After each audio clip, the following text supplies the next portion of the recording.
every time the Prophet, peace be upon him, was so kind with children. Children would come and jump on his back when he's in the prayer. So he would prolong sujood, just only for the sake of these children to enjoy riding, just to play with them. He was the best commander in the field and the best scholar, but yet at the same time he was the best in dealing with children.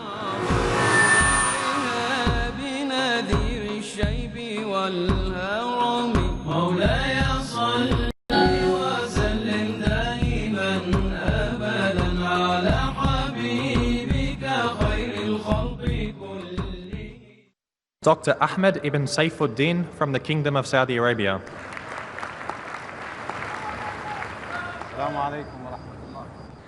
A bit of a background about the doctor. Dr. Ahmed Ibn Saifuddin is an Imam and Khatib at the university housing in the city of Riyadh, Saudi Arabia. He is a founding member of the National Society for Human Rights. He's also an Islamic scholar and associate professor of Da'wah and mass communication at the Al-Imam University of Riyadh, Saudi Arabia. He is a former director of the Institute of Islamic and Arabic Sciences in the USA, which is a non-profit educational institution based in Fairfax, Virginia. On the 15th of March 2001, the doctor gave a keynote address at the Parliament Hill in Ottawa, Canada. Allah has blessed him with the opportunity to fulfill all of these amazing acts. So we'd like to introduce the Dr. Ahmed Ibn Saifuddin to give his talk on the subject, which is titled, How did the Prophet ﷺ deal with children? Bismillahir Rahmanir Rahim. Alhamdulillahi Rabbil Alameen. Sallallahu wa sallam wa baraka ala nabiyyina Muhammad wa ala alihi wa ashabihi ajma'in. In the name of Allah, the compassionate, the merciful, all praise is due to Allah, and may the peace and blessings of Allah be upon His Prophet Muhammad, his family and his followers, all until the day of resurrection. My respected brothers and sisters, I'd like to welcome you and thank Allah subhanahu wa ta'ala for making this meeting possible here at the invitation of Peace Channel, a channel that we make dua for, that Allah will make it speak the word of truth, spread the word of truth, and indeed spread peace for humanity. This is what we are after. Now, the subject today is very important. It deals with the most beloved among us, adult men and women. We always think about children, and we indeed have some affection and love for our children. And thinking about how we deal with children, in what way, this is something that needs to be addressed, because normally we don't address these things most of the time. And we'd like to know how our beloved Prophet Muhammad sallallahu alaihi wasallam dealt with children. Well, first let me say that even regardless of all the responsibilities that the Prophet ﷺ had and the great tasks that he had to carry, he did not forget to look at children, take care of children, teach children, and guide them as he was guiding the adults, men and women around him. First, we know that having a righteous offspring, or dhurriya salihah, is an aspiration for every good human being. In fact, the prophets of Allah, may Allah's peace be upon them, even asked Allah for this. You know, Ibrahim alayhi salam said, Rabbi habli min as-salihin. Oh Allah, give me or grant me of the righteous offspring. And he said again, Rabbi ij'alni muqim as-salati wa min dhurriyyati. Oh Allah, make me someone who establishes prayer and even from among my offsprings. Wa taqabbal du'a. And the same thing goes on with Zakaria and Ismail in so many others of the prophets, may Allah's peace be upon them. Now, the responsibility of directing children towards the right path is a task and a responsibility upon the shoulders of the parents, because they're the ones who will have a great influence upon children. Now, the Prophet ﷺ, as you know, said the very famous hadith, ما من مولود يولد على الفطرة إلا وأبواه يهودانه أو يمجسانه أو ينصرانه كما تنتج البهيمة بهيمة جمعاء هل تحسون فيها من جدعاء. That none would be born except that he would or she would be born with the natural way of fitrah. That meaning that they will be ready to receive the truth and be guided by Allah's guidance, except that the parents would be the ones who will make this person a Jew, a Christian, someone else who follows any particular other religion. So the parents do have that influence.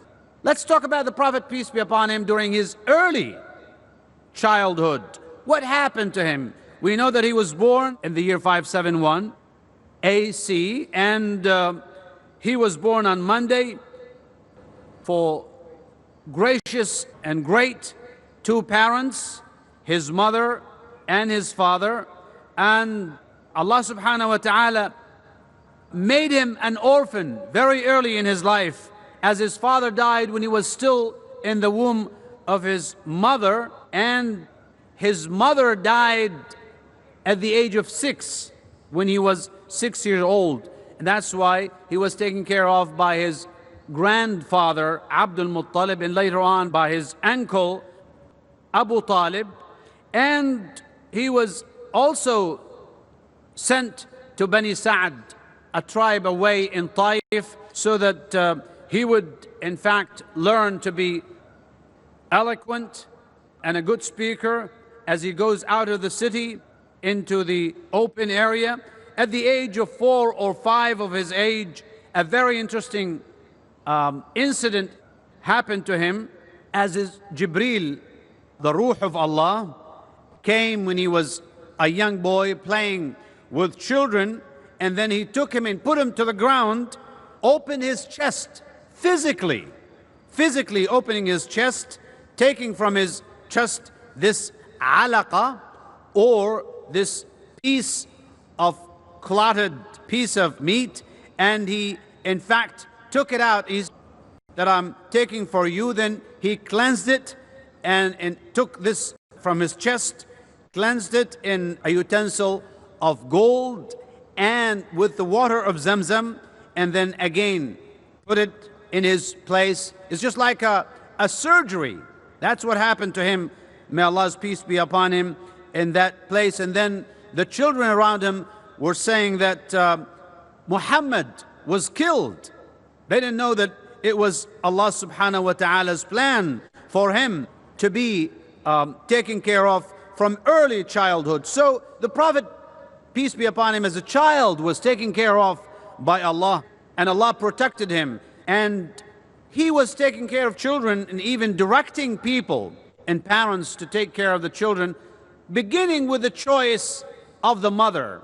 When a man decides to marry, he should seek a good wife, and the same thing for a wife, choosing a good man, because the Prophet ﷺ, normally men are the ones who are to ask for women. He said, فَاظْفَرْ بِذَاتِ الدِّينِ تَرِبَتْ يَدَاكَ. Win the one who has religion, because that is the way to do it. And even we are encouraged to do the dua before getting into the process of having children. Now, how did the Prophet ﷺ deal with children? How was manner of conduct was with them? Well, we know that his character is so great, and he's the model for humanity. In the Sahih of Bukhari and Muslim, Anas radiallahu ta'ala an reported that I served the Prophet sallallahu alaihi wasallam 10 years, and he never said to me for anything I did, why you did it, or for anything that I did not do, why you did not do it. Think of us if we ever said that to our wives, to our children, let alone to our servants or someone who's with us, helping us. He said, فَمَا سَبَّنِي وَلَا قَطْ وَلَا ضَرَبَنِي وَلَا انْتَهَرَنِي وَلَا عَبَسَ فِي وَجْهِي. All of the bad things and the bad behaviors, he never said a bad word to me. He never spanked me. He never rebuked me. He never even frowned at me. And he never punished me.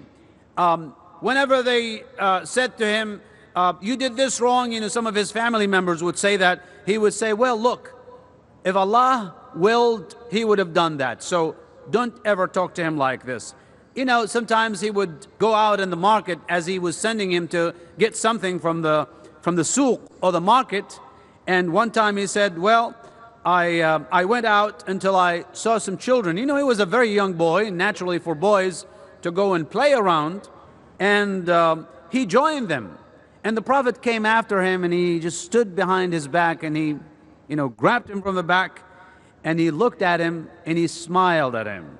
And he said, Unais, which is something nice. Instead of saying Anas, he said Unais, just like a nice way of calling him. Because when you say to an Arab, instead of saying to me, for example, Ahmed, you say Humaid, it would be even nicer. And to Anas, Unais, and to Muhammad, Muhammad, and something of that sort. So that's what the Prophet ﷺ did, is even calling him, even he was late for not doing what the Prophet, peace be upon him, asked him to do. But then all of a sudden, in a hurry, Anas ibn Malik went and did what the Prophet, peace be upon him, asked him to do.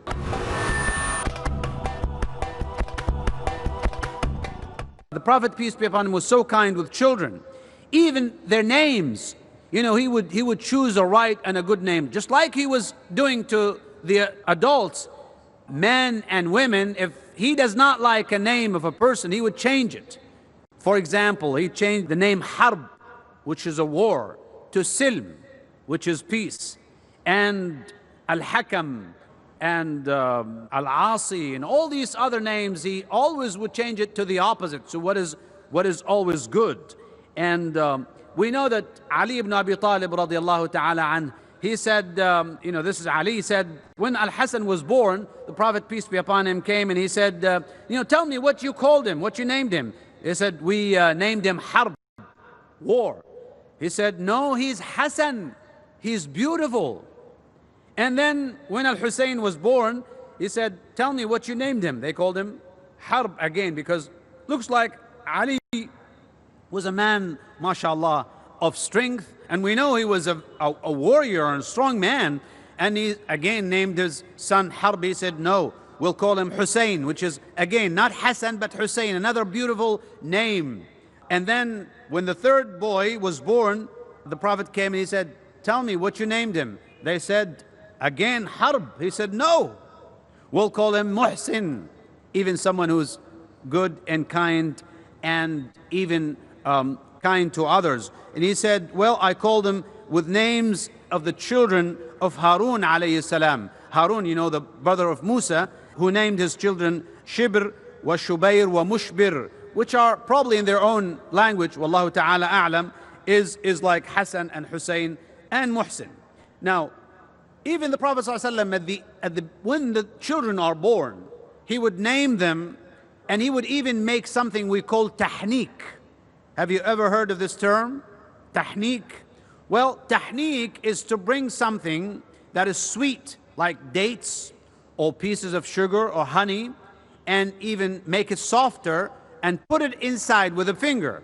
Put it inside the mouth of the newly born baby and move it to the right and the left. So the first thing the baby would taste, even before he sucks the milk from his mother, what he needs to do is taste the sweetness. So his saying will be, sweet, and his mouth will be sweet, and he will taste sweetness in the very early moments in his life. That's what he used to do to many children. For example, Abu Musa said, well, I had a born child and I brought him to the Prophet sallallahu alaihi wasallam. He named him Ibrahim, and he made tahniq to him with a piece of date, and even he made dua for him. That's what the Prophet ﷺ used to do. Not only this, but he used to make dua for all these children. Again, Aisha radiallahu ta'ala anha saying that this is his own normal practice. He used to be brought with children and he would say, MashaAllah, Tabarakallah. This is what we call tabrik. And he would make tahniq. And even one day he was brought with a little child and he urinated on him. And then he only asked for some water and he spilled it on the urine and nothing happened. He did not even, punish the boy. He did not say anything, and he was not, just like we might say when a child would urinate on us, what would we say? Well, what is this? What are you doing to me? You made my life miserable. Well, the Prophet ﷺ was not like this at all. In fact, he had all the mercy in the world to give the children. He was so compassionate that Anas, who served him for the 10 years, he said, I never saw anyone who was so much merciful with children than the Prophet ﷺ. Even his own child, Ibrahim. Ibrahim died at a very early age when he was still sucking milk from his mother. And even his mother was not around, and he had to give him to a nursing lady. And when Ibrahim was in his sickness, he used to come and kiss him and carry him and then put him back again into his bed. And well, when Ibrahim died, of course, he cried. And he said, surely the eyes would cry and the heart would be grieved, would have some grief. But we will not say anything except that what Allah is pleased about or pleased with. And we are indeed so grieved by the separation of Ibrahim. وَإِنَّا لِفِرَاقِكَ يَا إِبْرَاهِيمَ لَمَحْزُونُونَ. Verily, the Prophet, peace be upon him, had this soft heart, and he said, well, Ibrahim is my son, and he died when he was still sucking milk. And in fact, there will be 2 ladies nursing him in paradise. And in fact, part of his compassion was when he comes to salah.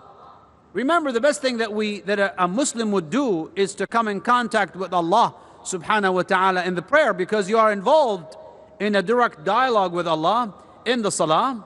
And the Prophet sallallahu alaihi wasallam was so much into thinking about children even in the salah. He used to make his salah lighter, in fact faster, because he would hear a little boy or a girl crying in the back, and he would make it even shorter. One day in the morning at Salat al-Fajr, which is we are supposed to say even to stay longer and to read longer surahs, the Prophet ﷺ heard a boy crying. So what he did, he read قُلْ أَعُوذُ بِرَبِّ الْفَلَقِ قُلْ أَعُوذُ بِرَبِّ النَّاسِ. Only, very short. When he's done, the companion said, well, you made it so short. He said, well, I heard the boy crying in the back, and I was fearful that his mother would be so much busy with the boy rather than with the prayer. So he, out of kindness to both the mother and the boy, he made the salah short. In fact, even children would come and jump on his back when he's in the prayer. Al-Hasan and Al-Hussein used to come and ride on his neck, on his back when he's making sujood. And sometimes he would even make them comfortable. He doesn't want, so he would prolong sujood, subhanallah. Just only for the sake of these children to enjoy riding, not to, come in a hurry. If it were somebody else, they would have just snatched them away and they say, hey, get out, let me just pray, and we have some time later to play with you. No, the Prophet ﷺ was so much concerned about the feelings of children that he was caring for them. And even the companions asked him, you made sujood so long. He said that we thought something happened. Maybe they thought he had a heart attack, or he was suffering from pain or something. Well, he said, no, just my son or my grandson actually came on top of me, and he felt that I'm just like an animal to ride. It was just thinking that, and I hated to make it in a hurry. So I gave him his time until he was, happy with what he was doing. Look at this compassion of the Prophet sallallahu alaihi wasallam. A man, a Bedouin from people around Medina, came to him one day and he said, well, I see that you kiss your children, but we don't kiss our children. He said, what can I do to you? I cannot do anything to you if Allah pulls out the mercy from your heart.